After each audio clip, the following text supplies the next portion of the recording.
I have some announcements to make this morning. This afternoon is open house, and this afternoon at 1:30 in the auditorium, Pearl Thomas, our librarian, is going to give some detailed description of the terrific love affair she has developed with the City of London. She is so delighted with that community that she's threatening to go back at the slightest provocation. And with all its museums, libraries, and wonderful old buildings, churches, and so forth, London is certainly a picturesque and historically significant metropolis. So she's going to also add to this a number of pictures and slides which she took herself. So you're all invited to be in the auditorium at 1:30 to see the story and hear about the things that are to be seen in London.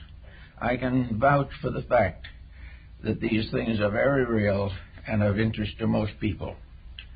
Also, I'd like to announce that we have on Sunday morning program next week, Daniel Bushnell is the speaker.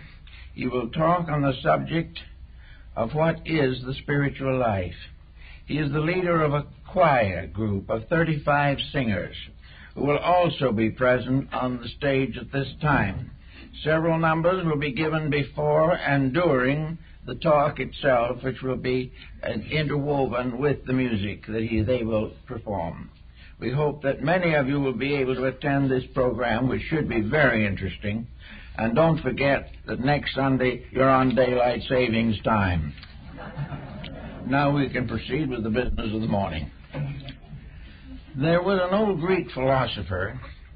His name was Aristippus, and he had the reputation of loving to enjoy life. And one day he went on a long trip, and because he was traveling, he took his money box with him. And while he was on the ship, he overheard the crew discussing the probability of stealing the money and tossing him overboard somewhere during the trip.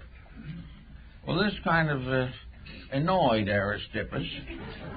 So the next morning when the sun came up, the crew saw him sitting on the bowsprit of the boat, way out in front. And he had his money box with him, and he was picking out the coins one by one and dropping them into the ocean. And they said, "What are you doing?" He said, "I think it is better that the gold shall perish for Aristippus than that Aristippus shall perish for the gold." This, I think, is a little more pertinent than you may first imagine, dealing with the problems of today. Another ancient symbol that is very interesting and productive of thought is the old Egyptian symbol of a serpent with its tail in its mouth. This serpent, of course, is the symbol of life, light, wisdom, strength, and all these things.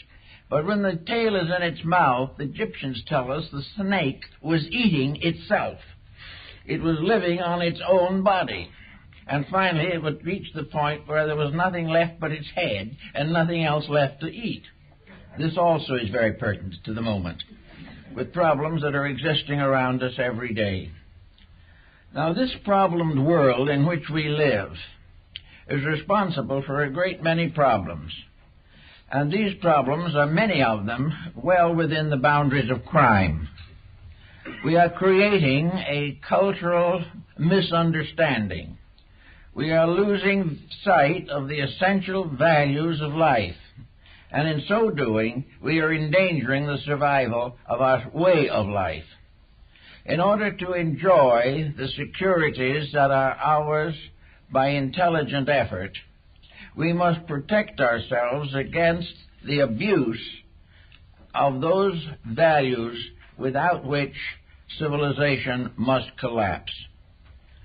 Today we have a number of serious difficulties on our hands, one of the most pressing being the problem of narcotics. This particular issue has a great many different aspects, and I want to try to cover a few of them this morning. The use of narcotics goes back a very long way into antiquity. But for the most part, in ancient times, it was associated with religion. Also in those ancient times, which are perpetuated in some of the American Indian communities of today, where certain narcotic drugs are used in religious rituals, there seems to have been very, very little problem. There is no indication that these usages in antiquity resulted in a popular addiction which damaged or endangered the whole structure of civilization. One of the reasons was that the person or the persons using these drugs must realize that he is part of the chemistry of the consequences. In other words, if, as in primitive times, an individual had very few ulterior motives, was largely given to a strong religious conviction, and was doing his best to be a proper citizen, or was under a discipline of social laws sufficient to keep him straight, under those conditions there were very few dangerous hallucinations. The person himself was not confused in his normal state. Therefore, confusion did not become aggravated by the use of drugs.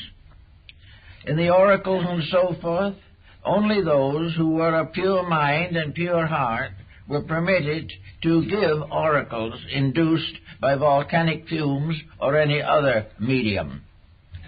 If an individual was corrupt, any use that would stimulate the development of attitudes was considered to be dangerous and was prohibited.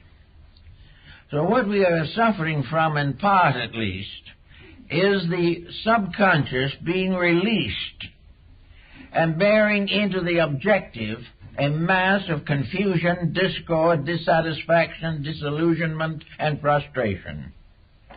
The moment this gate is opened, Pandora's box has the lid lifted, and out of it comes every kind of tension, stress, and misuse which has been chemically or alchemically caused within the person himself. If he is dissatisfied, aggravated, disillusioned, disappointed, all of these things become consciously projected upon his outward personal conduct. He becomes the personification of the grudges which he has developed. He becomes the personification of the social usages which he objects to. And he is also seeking a kind of negative deliverance from the contemplation of his own problems. Wherever we find this addiction developing, we find disillusioned persons. Now, why are they disillusioned? Well, many people believe that there are ways of being happy, and when these ways fail, this is a serious disillusionment. Among the disillusionments of today is that of wealth. The individual, determined by the psychology of his environment to struggle for the accumulation of a large fortune, then suddenly finds himself in a condition in which this is not helping him, but is providing him with the funds to get into further trouble. He is not able to use the things which he has. There was a farmer in Rome who dug up a pot of gold, and he didn't know what to do with it, so he wrote a note to Caesar. And he said, "Caesar, I've found a pot of gold. What shall I do with it?" Caesar wrote back 2 words, "Use it." The man wrote back again to Caesar and said, "I don't know how to use it." Then this time Caesar wrote back 3 words, "Then abuse it." And this is exactly what happens in sober fact. When we don't know how to use what we have, we begin to use it mistakenly, trying desperately out of wealth to achieve happiness, to achieve a personal sense of security. Now, in order to have a sense of security and purpose, we have to be doing something worthwhile. We must have ideals. We must have convictions. We must have projects that are meaningful to society. Where there is no project beyond the satisfaction of personal attitudes, nearly anything that we have will be abused. And we will suffer from the negative mistake that assumes that the more we have, the happier we will be. The truth is, the more we have, the more we will abuse what we have unless we know how to use it rightly. Actually, therefore, a large part of our narcotic problem is a byproduct of the social situation in which we find ourselves today. There is no doubt in the world that it is also a case, again, of the snake devouring its tail, because society is producing antisocial forces which are hard at work to use society to destroy itself. This type of problem is well represented in the peddler of cocaine, heroin, and marijuana. These people are perfectly willing to sacrifice the survival of a way of life in order to make a few fast dollars. Wealth has become, again, a very important factor in our way of life. And as long as wealth is the major consideration in personal conduct, we're going to be in exactly the condition we're in now, and probably it will get worse. The idea that the reward for effort is to be paid in terms of money, or in terms of public acclaim, or in terms of control of other persons' lives. As long as these are our motives, we're in trouble. These are a kind of madness in themselves, and the good book tells us that whom the gods would destroy, they first make mad. There is madness in the air, and this madness is a problem that we all have to face. But there's one thing we can remember, and we should remember, and should work with it in every way that we can, namely, that our own individual security is in our own hands. We cannot be destroyed by temptation unless we are tempted. We cannot get into trouble unless we set the causes of trouble in motion in our own lives. We cannot be completely disillusioned unless we have done things that were not very right and they have disappointed us.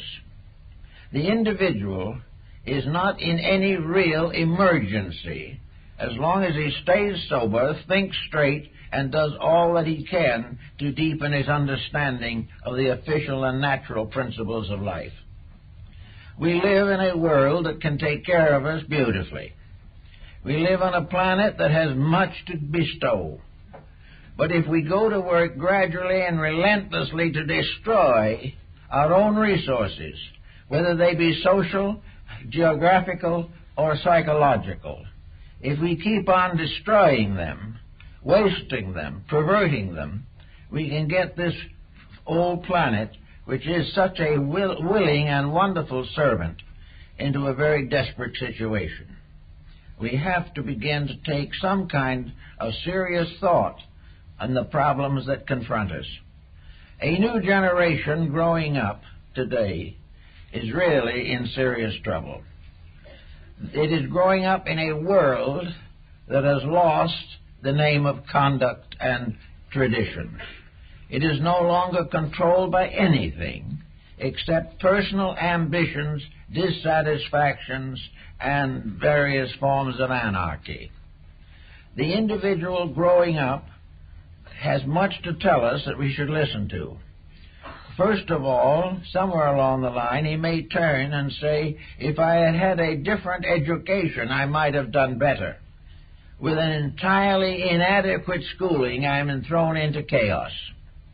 Instead of being given the skills within self to estimate values and refrain from unfortunate involvements, the young person is in trouble. He is in trouble because of example. The older generation is not developing his integrities. Those situations which he finds in life are compromised on every hand for profit. He finds himself in a world of ulterior motives. And if there is any basic integrity in him, he is pretty well sickened by the whole situation. he also discovers that all the institutions to which he might turn for guidance and integrities have themselves been more or less discredited. We find that the average institution does not have any moral program to protect those who belong to it, work for it, or cooperate with it. There is a world, therefore, in which young people are at a serious disadvantage. Their personal lives are inadequate. Many of them are from broken homes. A great many of them have a bad hereditary background. And they have had practically no inducement to unfold the latent potentials of themselves. Many of them are not even aware that the mind is for anything except for the gratification of appetites. With this type of a world to live in, it is quite understandable why an escape mechanism suddenly becomes highly desirable to their thinking. An escape mechanism simply based upon the idea of have fun this minute. Do what you want to right now. If you want to feel 10 feet tall right now, do so. If you want to rise above all the problems of society, hypnotize yourself into the sense of your own greatness. This is accomplished in various ways through drug abuses. It causes the individual to temporarily lose sight of his own integrities. They are already submerged where he can hardly find them, but he makes certain that he has a surface life which will last a few years. How a generation of people growing up in a land with the privileges and opportunities that we have here can go consciously and intelligently into the gentle process of destroying themselves, knowing by evidence, proof beyond doubt, that as a result of drug addiction they are going to ruin their own lives in a few years and will probably die unpleasantly. If this doesn't mean anything, then it would seem to imply that to many of these young people, death by drug addiction is better than life without it. This is an indictment of civilization. And it is an indictment of a pattern with which we hope to build a future. We hope to be able to prove that our way of life, a way of freedom, democracy, and cooperation, can lead the rest of the world somewhere. But with the present pattern, we have lost our own footings almost completely. We are not in a position to lead anyone anywhere. Our religious institutions, which might have considerable influence in this matter, are more or less eliminated by the modern materialistic youth, which is not much concerned with these matters until misery sets in, and then it is usually too late. Our education is failing. The distribution of values is failing. The power to make a decent living by effort and ethics, this is failing, and the individual finds himself in a world which is not worth living in as far as values are concerned. He finds himself in a very difficult and miserable condition. When we take this person to a psychiatrist and get him under psychiatric care, it is necessary, if possible, to gradually work him through a whole mass of complexes and a great number of fixations of his own mind, including delusions, work him through again to a sense of normalcy. In some mysterious way, the Aegean stable has to be cleansed. We have to give the mind, the brain itself, a house cleaning to get rid of the false opinions, the desperate attitudes, the disillusioned convictions of most people today. So the psychiatrist settles down to an extensive procedure, which may or may not be successful, but will certainly be expensive. Instead of that, what is happening? we are opening, by means of narcotics, this whole background of psychological mayhem within the individual by a reduction of conscious control of attitudes. Under the influence of drugs, the door opens, and every misery, every adversity, every pressure, every frustration comes out with a torrent of pressures behind it. And these pressures coming out without anything to control them lead to excesses from which very few young people can survive. Now, the problem of the entire process is what happens. What happens in connection with, for instance, cocaine? How does it affect? The best way we can approach it at the moment is to recognize that this effect is largely the result of magnetic fields and their interplays. If we had the instruments by which we could make the necessary adjustments, and maybe we will have some of them, we will discover that narcotics, and like all other plant or mineral products, are alive. They have vibratory rates. They have their own magnetic fields. They are not simply what you can see and taste. Behind everything that we know is a vibratory rate. And this vibratory rate is the problem with which we are most concerned. We know also that in the human body there are various polarities over which nature has been able to, or through which nature has been able to control the conduct. The human mind and the emotional focuses are locked behind a pattern of laws and are filtered through the mind as a result of experience, morality, ethics, conviction, education, opportunity, racial and national traditions. The mind is a guardian of the subconscious. The mind helps the individual to prevent the pressures from within from going out and destroying him, or the pressures on the outside getting in and destroying him. The mind is a kind of coordinating filter by means of which everything is reduced to usable levels of process. Excesses of one kind or another do not occur unless there is an abuse or misuse of energy. Now, the center of most of our problem in this particular case will probably be the endocrine system. We will define probably that the pineal gland is the center by which moderation and coordination is possible in the physical body. It is a controlling factor, not only physically, but metaphysically. The pineal gland is a structure by means of which the magnetic fields of the whole body are regulated. Every organ has an integration in itself. The stomach is an entity. The ancients realized this, we don't. We know, however, that if we treat the stomach badly enough, it is going to come back at us.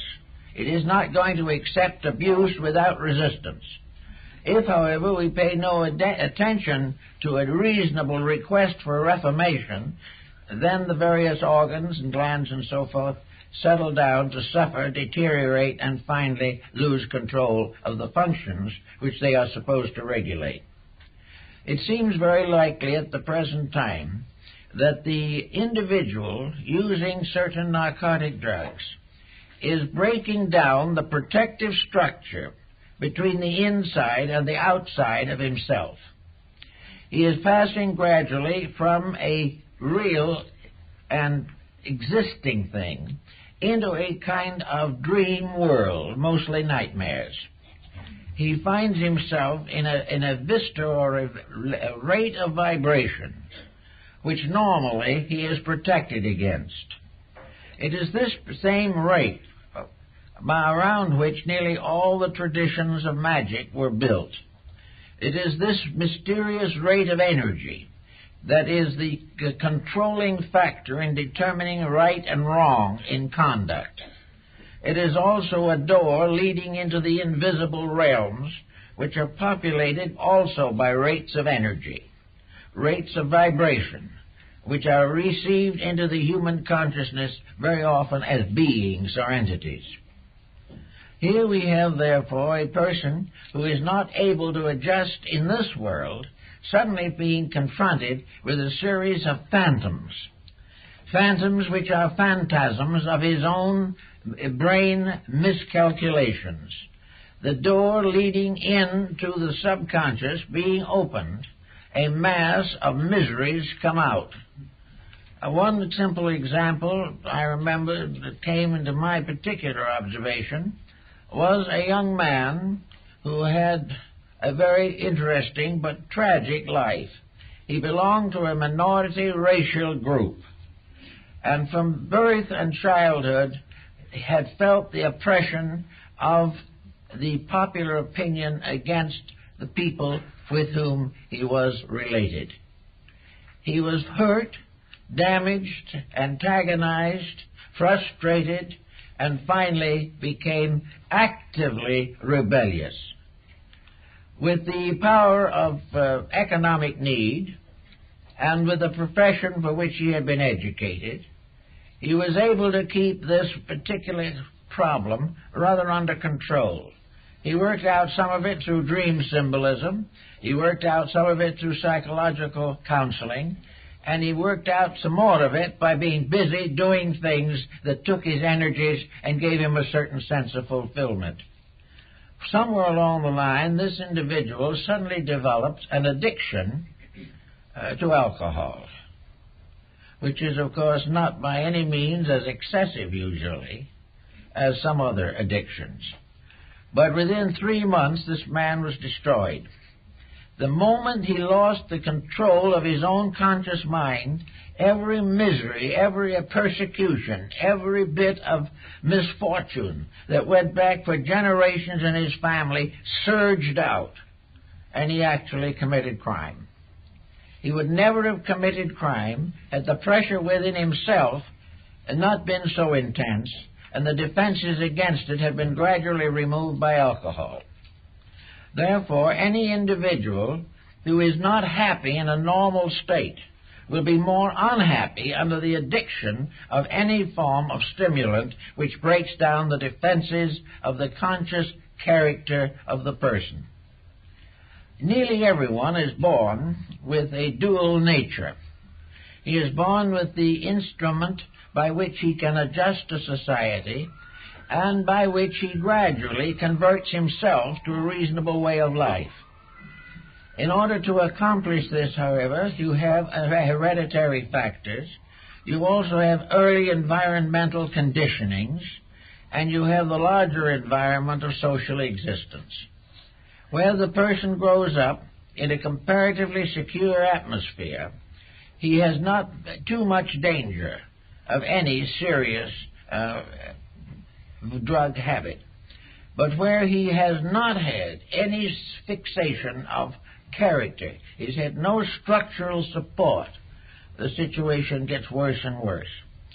We have passed through in the last century, in the present century, we have passed through 2 world wars, great depressions, and we're in the midst of complete planetary upheaval. This should be the great challenge.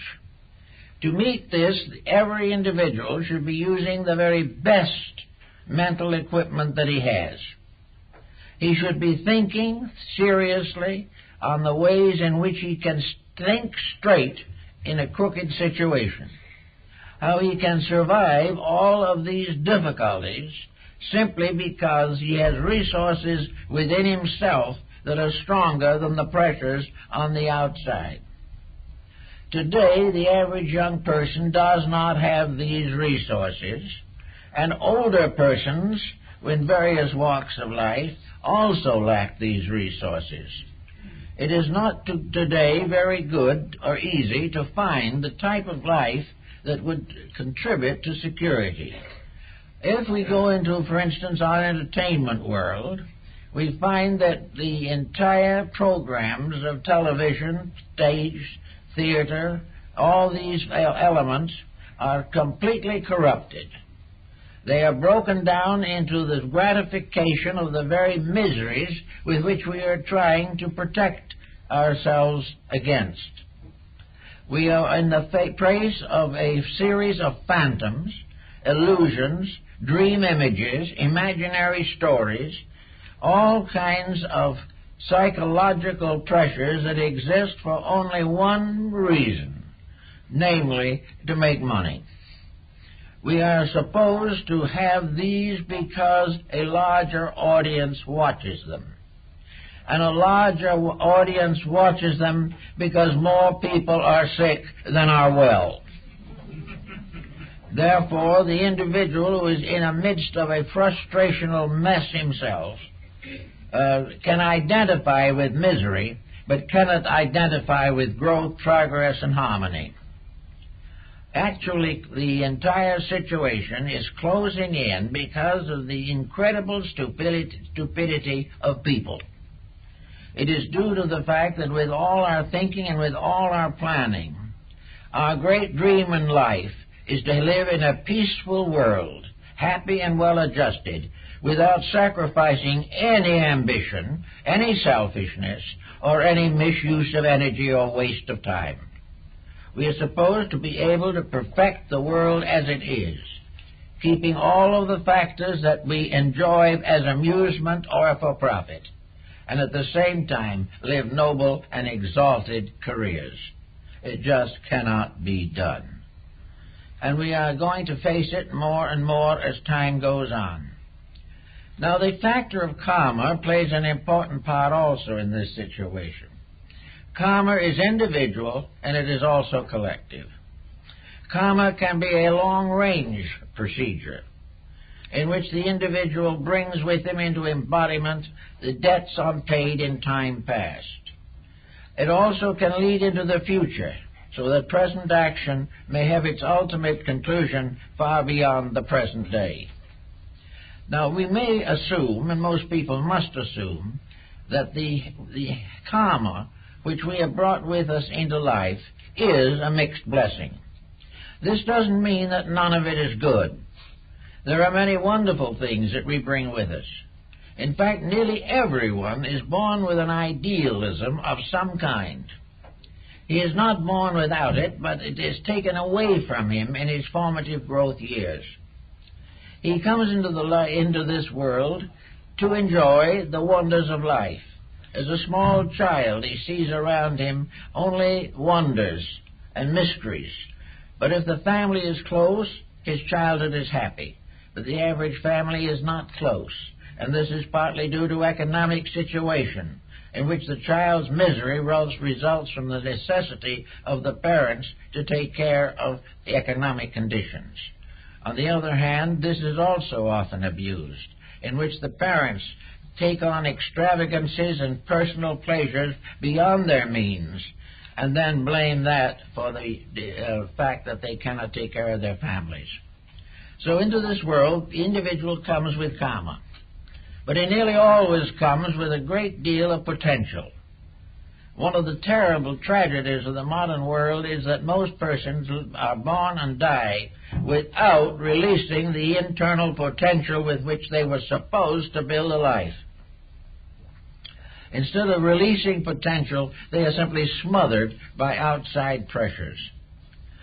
Actually, society is a little better than we think it is. There are a great many very good people. There are a great many good homes. There are a great number of honest persons, and still many more who would be honest if they knew how to accomplish this. Therefore, we have with us a strong potential. We have great possibilities, but we also have the unfinished business of our own lives. The moment the individual reaches 5 or 10 years of age, character is clearly indicated. People have their own individual ways of life. These ways may or may not resemble the ways of their parents in any way. They come with talents, abilities, concepts, attitudes, dispositions. These must be trained, developed, organized, and worked with. but no one seems to have the time to do it. And by the time they get around to it, because the child has become a delinquent, it is too late to accomplish the necessary corrections. But the use of what we bring into life is tremendously important. It is quite obvious, I think, that most persons coming into life do not primarily desire to be rich or famous. The rich-fame complex comes a little later, when it becomes obvious to them that wealth and distinction bring with them certain advantages, certain fulfillments otherwise difficult. But in most cases, the greater the wealth, the less the likelihood of the inner life being developed or sustained. Because as wealth increases, interests change from the improvement of character to the accumulation of possessions. But actually, each individual is a potential helper in the perfection of civilization. Every good thing that the world has today came from within some human being who brought it forth as music, as art, as literature, as drama, as history. All kinds of wonderful developments, discoveries, and experiments have been carried on by human beings, many of them for the advancement and benefit of society. Therefore, each person has something to give. But if he can't give it, and it is locked within himself, a certain tension develops, a stress, a frustration. The individual who has always wanted, as long as he can remember back, has always wanted to go to sea in a ship, finds himself locked in a broker's office. An individual whom nature has intended to be an artist ends up as a doctor because there's more money in it. Little by little, the physical advantages take shape against natural integrities and natural interests. The individual, not being able to do what he wants to do, sits uneasily in his body for the rest of his life. He is never quite adjusted, because he has never fulfilled himself and has substituted false fulfillments for the impulses and instincts that he brought with him. Not being truly adjusted to the profession he may accept, he will not be a great success even in that.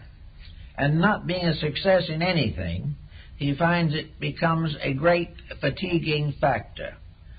Out of this comes a common occurrence which we all have a tendency to notice, and that is the desperate interest with which we look forward to retirement. We believe that when retirement comes, we can get out of the job we never wanted to be in. But how could we help ourselves with children to educate, with parents to protect, with grandchildren to bless, and all kinds of responsibilities of government, taxation, and economic stress? Therefore, at 65, we assume that we are going to have release. Another way in which we get the assumption is when we get the first million. If we get the first million, we're sure then we can live as we want to. And then the pressures start and are much worse than they were before. So that nothing seems to work out. The individual who doesn't do what he wants to do is in trouble. The individual who sacrifices his ideals for profit is in trouble. And both look forward to retirement. So they retire at 65 so they can live their own lives. And what have they got? Nothing. They have no life. Certainly they don't want to go on with the professions that they didn't like while they were working with them. They have no other vital interests, so they settle down to the quiet contemplation of impossible television. Or they go someplace and try to do a little charity work as a sort of soul repentance for a life of self-centeredness. Many of these people are good people, but again, the ability to release from within has been destroyed. Now, when you start releasing from within, however, you do run against problems. You run against the fact that these releases must be natural, gentle, and suitable to our need. we cannot afford to have karma dumped on us too fast either, because we may not be able to carry it. Karma consists primarily of unfinished business. And for the average human being, unfinished business is character building. It is the process of growing, and this is something that is not finished, and we may not even maintain during the one lifetime that we are here now. So therefore, when this kind of situation develops, we find that it is best to have this karma move in on us with a certain amount of pattern, which we can react to, by which we can learn something, by which we can accept a lesson as being valuable to us. But if under tremendous mental or emotional pressure a karmic load is discharged too rapidly, the individual simply becomes sick. And the sickness is usually in the form of some kind of mental, emotional activism, an antisocial reaction, a reaction of destruction, pressure, and tension. Now, everyone is capable of a bad disposition, but a great many people have learned not to have it, because they've done something about it. Now, if we take a person who has a bad so-called daily existence, and we take this person into retirement, we're going to find that this bad disposition begins to move and work. Then we will find the lack of proper activity, mental and emotional, results in what might be termed senility. Where there's nothing inside, the individual simply weakens. Where there is something inside that is bad, the older person becomes more difficult. Where if there is something inside that is good and the mind is no longer interfering, then the individual is a pleasant in person and may have a rather quiet, enjoyable old age. All these things relate to the development and release of the psychic potential of the person. Actually, therefore, we have to begin to recognize that the individual who goes out and gets drunk for the first time is telling us a story of a pattern, a fulfillment sought in the wrong way, an inability to cope with self, and a desperate effort to escape self, to forget that we exist, to pass finally into a kind of a genteel coma. But on the way to this coma, something happens. The individual, partly intoxicated, may become violent, may attack his family, may become a criminal, may do all kinds of disreputable things which he would never do if he was sober. And that release of the so-called negative side of life, when the pressure of the public opinion is removed, the half-drunk person is very much likely to be similar in many ways to the individual under narcotics. The half-intoxicated person is unable to control his own drinking and has a series of delusions, probably including delirium tremens. And the drug addict also passes through all kinds of moods, some of them over-exhilarated, some of them definitely destructive. The individual having lost control of himself, some of them over-exhilarated, some of them definitely destructive. The individual having lost control of himself falls back on what the Buddhists call the not-self, the illusion, the delusion which most people believe to be themselves. Actually, consequently, they must recognize that the narcotics problem is aggravated and made worldwide because of economic factors. And thousands, millions of people are dealing in narcotics perfectly aware of the fact that they are destroying human life. And they're perfectly willing to destroy life for the sake of money. And quite willing, finally, to steal and commit a whole variety of crimes in order to get the price of narcotics. All this is adding to practically every crime of society. But there is no one who has to become a narcotic addict. No one has to try it the first time. No one has to continue to use it, fully aware when they do continue to use it that they are wrecking themselves. This is largely due to a search inside of the person to find out why he should live. He has also probably tried to answer that question himself, but he cannot find within himself any reason to change his ways. He cannot see what he would be any better off if he did not become an addict, because the world as it is around him is as delusional, dangerous, and discouraging as anything that could possibly result from his intemperances. He therefore ends up with the idea of a short life and a bright one. But even this fails, because very few narcotic addicts ever get out of this world without great misery. So all problems go back again to what we might call a karmic situation. Every impulse within the person to a negative or destructive action is the pressure of a mistake or a blind spot or a corruption not corrected within himself. The individual who cannot withstand the pressures of temptation has not withstood them in the past, therefore has paid many times and is now paying again, but is given an opportunity this time to correct his own faults. Faults that we allow to become apparent to our conscious thinking are here because they are offering an opportunity for the correction of themselves. We are not here to humor our faults, we are here to overcome them.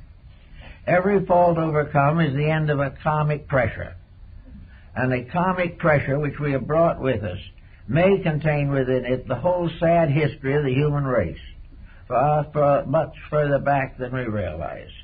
We come into this world unstable, incapable of clear judgment, but we are here to gain stability and to clarify and improve judgment. It is only when we do these things that our life becomes important. Today, there are not the proper inducements, apparently, to inspire the individual to make these changes in himself.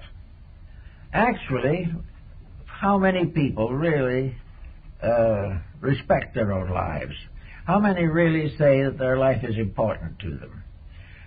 Certainly they do not want to leave here before their time, most of them at least, but the number of suicides is increasing dramatically because of the fact that this world, as it is now, is not giving the individual the incentives of survival. And what in karmic terms is this: we are in an environment in which there is no inducement to improve ourselves.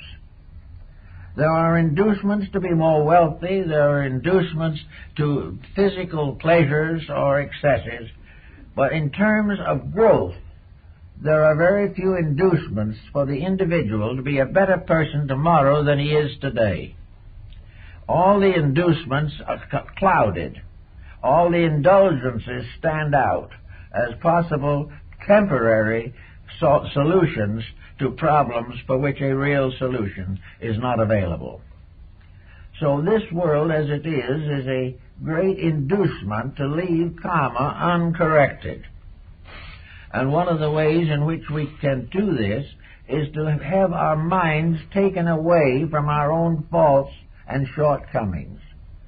Instead of saying to ourselves, let's forget the whole thing and go out and have a night on the town, it might be wiser for all concerned for the individual to say to himself, let's try to work out something here that will make life important, useful. And one way we have found in the past that many people have found to be helpful was service, to get out to help other people, to get our minds off of ourselves, to try to do the good deed as the final panacea for the ills we have already committed. Actually, we are here with all these faults, some of which we have to do some thought and remedial means. We have to work them out. If we to destroy the thinking equipment, if we make it possible for the mind to lose track of values, if we obstruct and obscure the lesson factor in the things that happen to us, we just get more and more miserable and sicken and finally die. If the mind can lead, it can help. But if the mind loses the power of leadership and gives it over to the intensities of a drug, then the problem is out of hand. We have destroyed the rationalizing faculty in ourselves, or inhibited it and impaired it. To do this means inevitably that we become a burden upon ourselves and others. We get worse and worse unless something happens strong enough and powerful enough to bring us back again in line. But then again, there's another difficulty. If the narcotics habit extends long enough, recovery is almost impossible. The damage that has been done to the nervous system, the damage that has been done to the magnetic fields of the body, cannot be quickly repaired. And the person, though they may recover from the habit, will not be the person they should have been had they not developed the habit in the first place. Now, how can we try to work out this thing a little more successfully? Let's try to make a little formula out of it. First of all, let us assume that every human being is here to learn something. He is here to correct faults, to strengthen ideals, to gather and accumulate facts, to become wiser and better and finally happier, because there is no actual happiness apart from growth. Any individual who tries to be happy by evading or avoiding responsibility is making a basic mistake.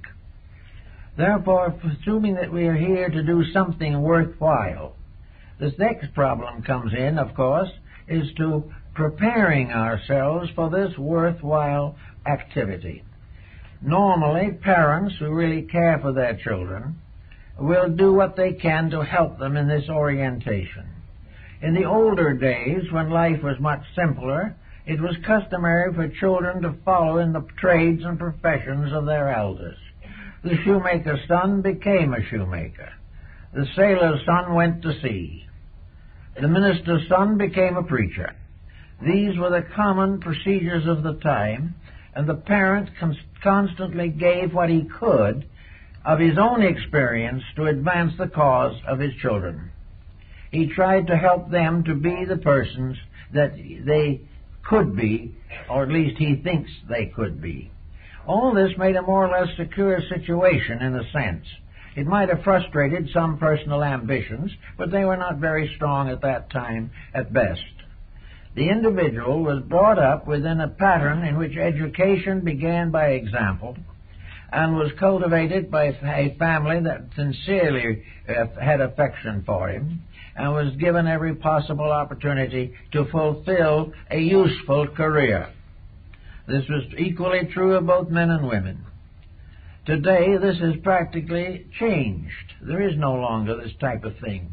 The apprenticeship in the family is very, very unlikely. Positions and employments of mature persons are impermanent, insecure, and usually unpleasant.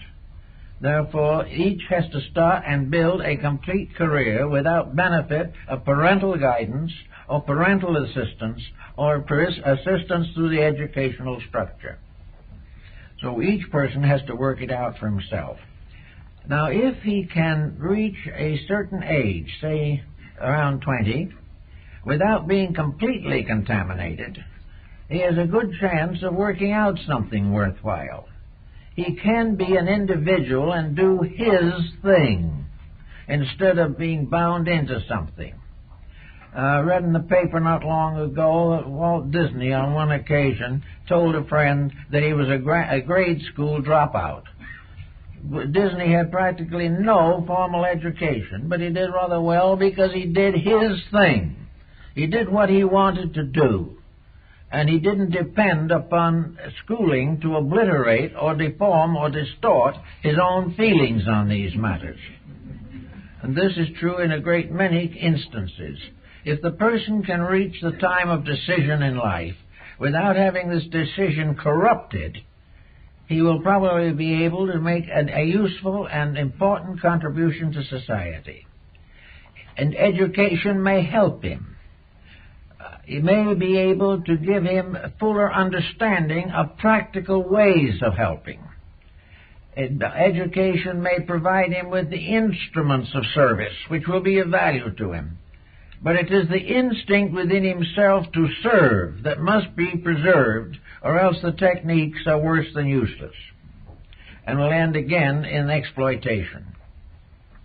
Having decided in some sense of the word, and by some internal adjustment, that the individual can be a person, an individual, in a society of mass calculations and collective pressures, he can then, as far as his daily life is concerned, do whatever is necessary to meet the responsibilities of living. The individual who finds a way of avoiding responsibility is in very bad way also, because this avoidance becomes habit-forming, and the person becomes a completely inadequate individual. But assuming that he is reasonably doing the things he is equipped to do, he can then build a life around whatever is necessary for his own growth. His job may take a certain percentage of his life, but a job will not destroy his inner life if it has vitality of its own. A job that destroys the inner life is a job in which the inner life was not strong enough to survive the pressure of outward circumstances. But if the individual within himself has character or conscience or integrity, or has ideals, or perhaps certain gifts and abilities which do not fit into his economic pattern, these things can be preserved, they can be developed, and if necessary, they can become the second careers after retirement. But there's no need for the idealism in the individual to die because of the materialism of his environment. He can survive it if he has anything inside of himself. He has a perfect power to be a person. He has the natural, inalienable right to live and die according to principles. Now, if his principles are not adequate, if he has compromised them too much, then perhaps he will find that his mistakes will cost him heavily in freedom and in advancement. But if the person is as God created him, is a natural human being, bringing into this life unfinished business, both assets and liabilities, and always equipped to meet the day if he uses the equipment, he can have a very valuable life regardless of the pressure of circumstances. Under those conditions, he will have no need for the development of any narcotic habit. He will not need to escape from frustration, because he has already inwardly strengthened his inner life so that he is doing in his own character what he really wants to do. And when this happens, the probabilities of drug addiction are greatly reduced. It is also true that if the person has a fixed vision from within his own consciousness of what is proper for him, he will not need to depend upon encouragement by bottled goods. He has the encouragement within his own life. He has his own way of growing. It is not necessary for him to block his memories. It's not necessary for him to refuse to express temperamental natures which are themselves constructive and reasonable. So we find that our narcotic problem is largely a result of too much vacuum inside of the person. Not enough basic value to meet the pressures of life. Now, life is going to have suffering. It's going to have problems. But these problems and these sufferings are apt to be significant, whereas the sufferings of narcotic addicts have only one remedial factor, and that is to prove to the individual that he is destroying himself.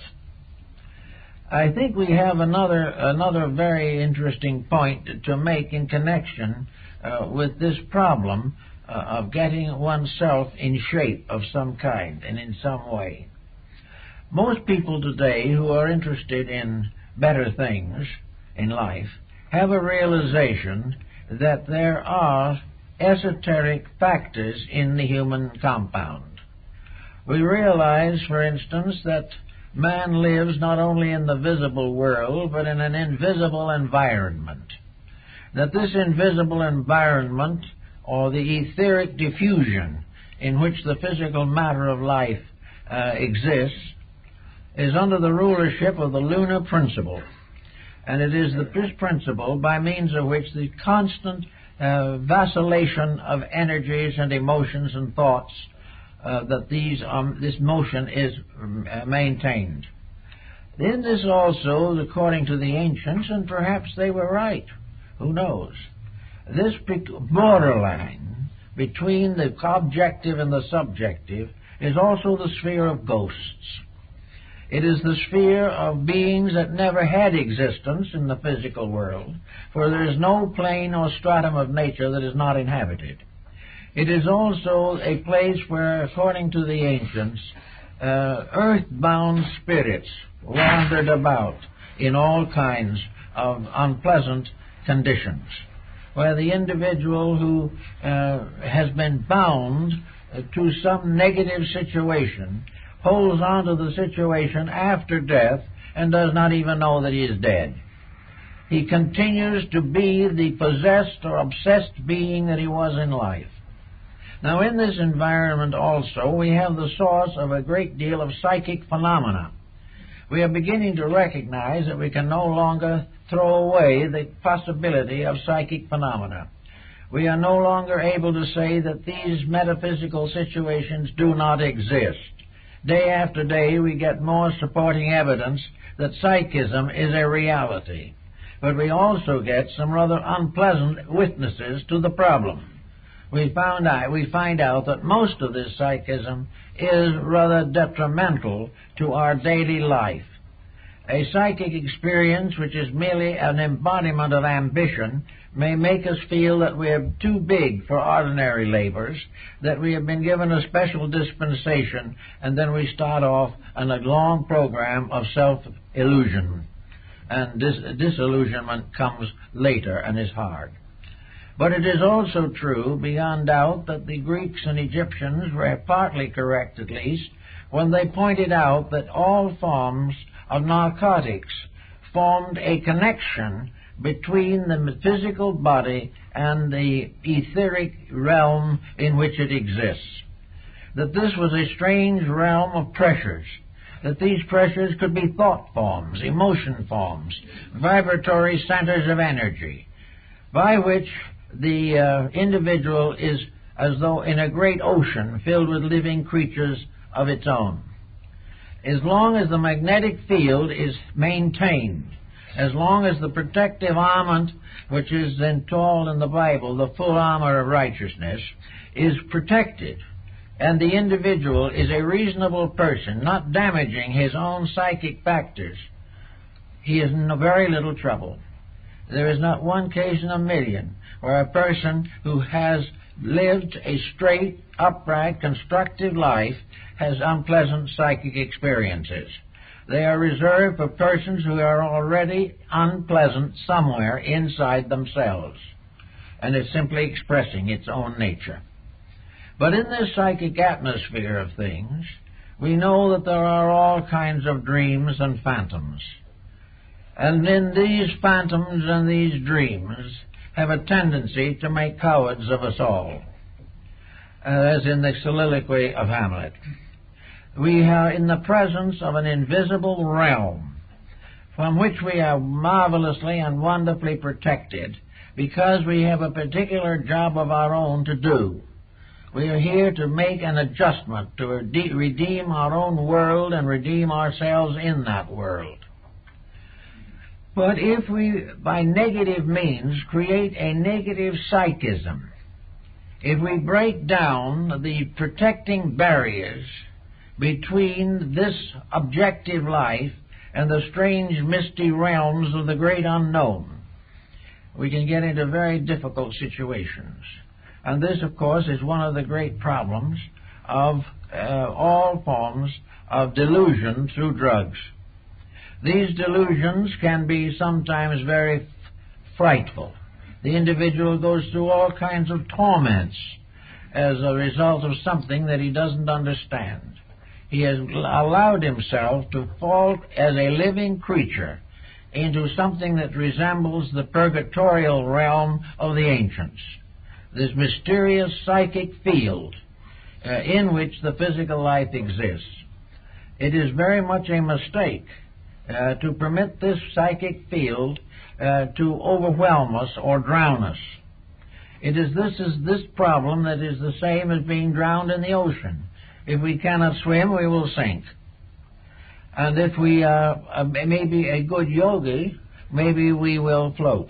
But then we will not win unless we know how to protect ourselves from self-deceit, protect ourselves from all kinds of psychic revelations that never work out, all kinds of damage which we imagine, but the damage is in the mind only. We surround ourselves with all kinds of mysteries and misfortunes, and the mind becomes to substance a haunted house. This problem does mean that the moment we lose psychic control of normalcy, we become the victims of all kinds of delusion and disillusion. We lose integration, we lose orientation, we lose the power to make proper decisions, and we finally find ourselves completely trapped in the mystery of sensation itself. Well, sensation is the emotional equivalent of mental psychism. Sensation is a part of the process that has been given to us to enable us to function the various sensory perceptions. Sensation gives us the power not to sit on a hot stove, because if we do, we will feel the burn and get up. Sensation gives us the right to sense motion, color, form, all kinds of relationships with life. It enables us to see, enables us to hear, to taste the food that we have, and to shake hands with our friend. Sensation is part of a great structure of communication processes, but it is also something that is the base of all appetites. Sensationalism is the belief, fallacy, but still many times held, that some form of excitement is a solution for stupidity.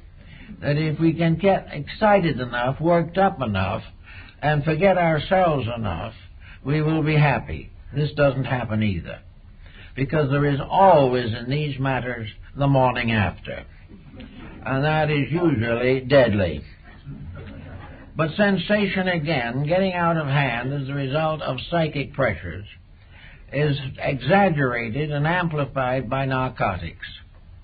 Narcotics, as such, affect the physical nature to a degree, but the main thing is they disturb the psychic vortices by which bodily function is maintained. In other words, they disarrange all of the autonomic nervous system. They cause the individual to become sick psychically as well as mentally or emotionally. The person simply loses control of his own life, and losing his own control of himself, he gradually reaches the point where he sacrifices the right to a life which he has lost control of. He is not supposed to float around on the surface of drug addiction. Unless he does something with his own life, nature decrees that the situation will end in dissolution. Nature will not support that which continuously breaks its own rules. There are times in medical cases where certain narcotics are necessary and useful. But as a means of escaping self, they are a deadly mistake. And yet that is why most people are using them. Now we are told, for instance, that the peer group is responsible for a considerable amount of drug addiction. That you have to be one with the group. That you must be accepted by others of your own age group. The peer group in this case is just a group of individuals supremely ignorant. The peer group has nothing to offer. The individual who tries to be popular by joining this group and making the mistakes they make is destroying himself in order to maintain a passing and very temporary social relationship. The peer group the child should learn is not that important. Education should steer the young person today away from all involvements in the peer group. Should reveal to him definitely that this group is not a superior group. It is a group of individuals held together by mass delinquencies, by continuing wrong addictions and attitudes. Away from the peer group, the individual is much safer. In a good family life, there is great protection against the peer groups. The church offers another type of peer group, which is essential and basically constructive. There are young people's activities that are clean and proper. But the young person must have some discrimination in order to become part of these better groups. And here the responsibility goes right straight back to the parents. Because unless the parents themselves become the final peer group, acceptable to their children, honored by their children, and respected by their children, the child is in trouble. Actually, we are in a kind of a peculiar process of epidemical ailments. All over the world there is war. All over the world there is suffering, privation, and tyranny. All through our lives there is unemployment. There are all kinds of besetting problems. We don't know what to do with cosmic space waste. We don't even know what to do with the local sewerage. We do not know what to do with any of these things because they're all closing in on us. And closing in on us while we're in a little planet which has certain limitations that are inevitable. But this should never have happened. And because it has happened, the only thing we can do is to hope that a remedy can be found. Whilst we should be working every day to conserve and simplify life. We should get over the problem that luxury can become universal. It cannot. We should be also out of the situation in which we try to live a highly competitive economic life in a planet that's too small to permit it. All these things have to be taken into consideration. These are the problems of leadership. These are the things our educators should be working with. These are the things that our leaders and our governors and our industrial potentates ought to be concerned about. We cannot get away from misfortune until we stop causing it. And as so long as we cause chaos, we're going to have narcotics addiction. There is no way of avoiding it, because we have taken life and we have taken away from it those integrities and examples which are necessary to keep people honest. We are no longer in a condition to offer a human being a natural human opportunity to be a useful part of society. We are teaching him more and more not to do the things which would make him a well-adjusted citizen. We are keeping him under the delusion that he is part of something which probably will fall apart, because no one seems to believe it'll be otherwise. But that if it falls apart, he must be prepared to fall with it, because there are no remedies. This is absolute foolishness. There has never been a time when the remedies have not been available. And when these values are established, we will find that most people want to enjoy good health, happiness, and peace of mind. Actually, if we could watch psychologically or metaphysically the effects of various materials on the etheric and vital bodies, we would have something that's very close to the Paracelsian theory of medicine. We are told by Paracelsus and others of that period that food that we eat, we do not actually receive nourishment from the food per se. We receive nourishment from a vital element, invisible, that is present in all food. It is a universal life force that we try to capture, and we try to transmute food into energy, which we do only because we are releasing the energy that is in the food. Now, energies in foods differ. Some foods have more of one kind of energy, more of another. And body chemistry demands a balanced ration of these different food factors. And the great proof of alchemy is not the wisdom of the ancients, but the function of our own digestive system. We are transforming base metals into living principles every day of our lives. As it is with food, so it is with most other things we have.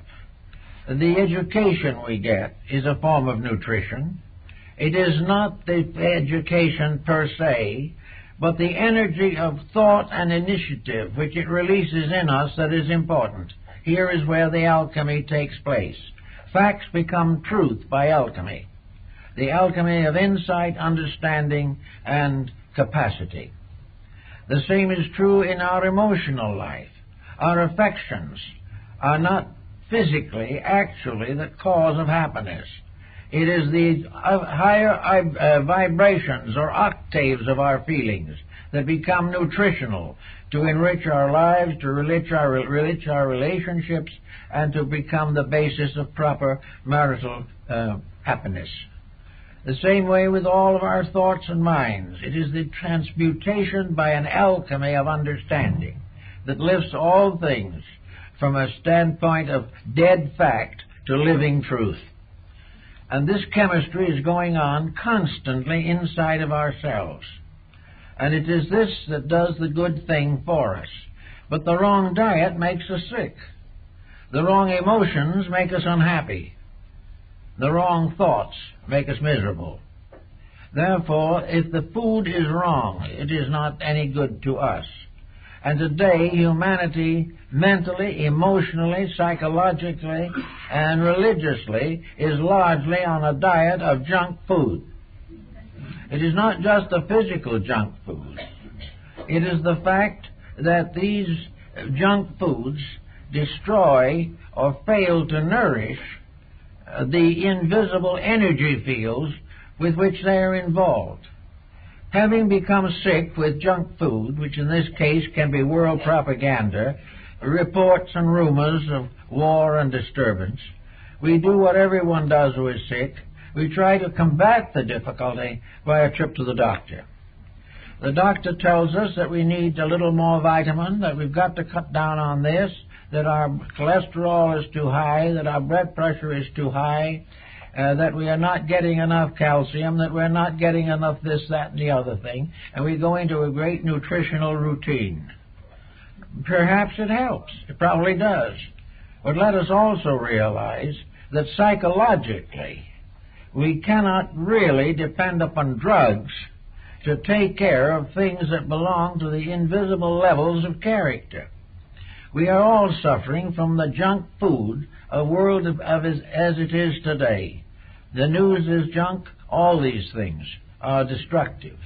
So we go now and we try to get something like cocaine or heroin or marijuana so that we won't notice the junk food, that we won't have to improve our diet because we don't really want to do that. But we do want to get rid of the unpleasant symptoms that have come from junk thought, junk emotion, junk conduct. Therefore, we try to get some kind of a panacea, by means of which we will accomplish the most that can be accomplished.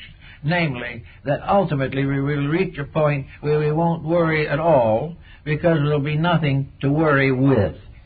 That will then be the problem of returning to a subhuman state and drifting into the inevitable end. This type of thing we don't have to do. It's perfectly possible for us to be rather intelligent creatures in one way or another if we really try hard. It's just a case of recognizing that all stimulants, alcohol, any other stimulant, is simply a substitute, and a poor one, for the stimulation of our own intelligence, for our own integrity, for our own wisdom and understanding, and our own cheerful, useful activity in life.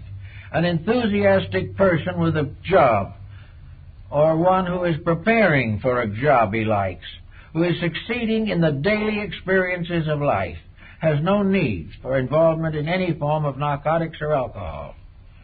He does not need to take a chance of any form of sickness arising from a bad habit.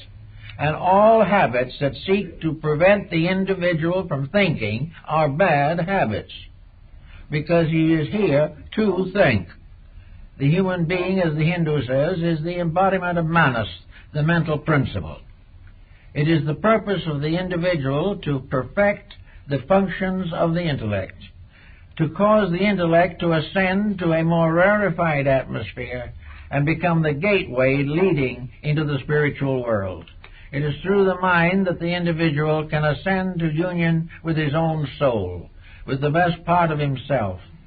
And when he diseases this by an effort to avoid or evade growth, if he tries desperately not to be better, he can succeed in that too, but the cost is very high.